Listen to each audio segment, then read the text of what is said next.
Hi,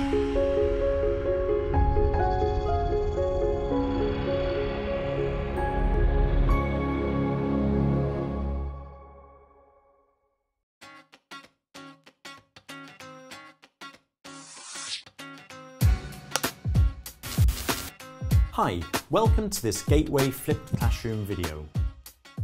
In the Developing Speaking section in Unit 8, you heard people discussing different outdoor activities.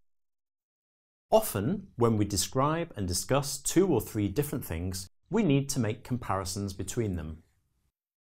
Of course, there are many different ways of making comparisons. With nouns, we can obviously use more, but we can also use less and fewer.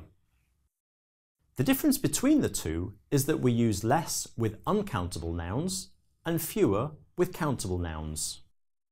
So we say, young people spend significantly less time outdoors, because time here is uncountable.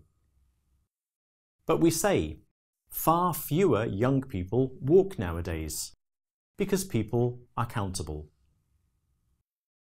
Another way of making comparisons or saying that things are similar or not is using the same or not the same with as.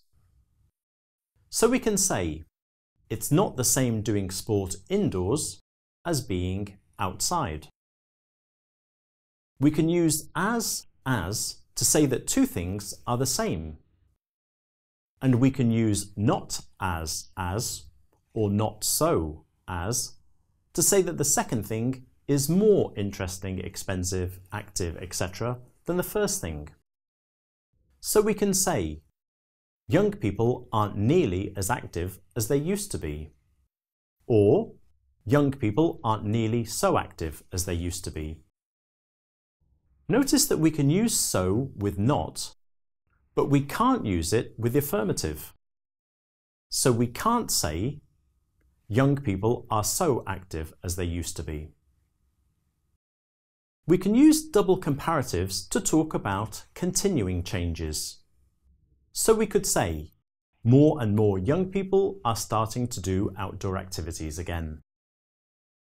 We can use double comparatives with nouns, as in the last example. Or we can use them with adjectives. So we can say, the situation is getting more and more difficult. With short adjectives, we repeat the comparative form. So we say, they're getting fitter and fitter. To talk about 2 things happening together, we can use this structure. So for example, we could say, the harder you train, the fitter you get. When we're making comparisons, we can use different words and expressions to modify the comparison. With basic comparatives, we can use words such as considerably, a great deal, significantly, far, a lot, a bit, or slightly. So we can say, it's considerably better to be breathing fresh air than to be stuck inside all day. Or, it's far better, or a great deal better, for example. Meanwhile, with superlatives, we can use by far. So we can say, by far the most popular pastimes are things you usually do indoors. And we can use nearly with the expression as, not as, or not so as.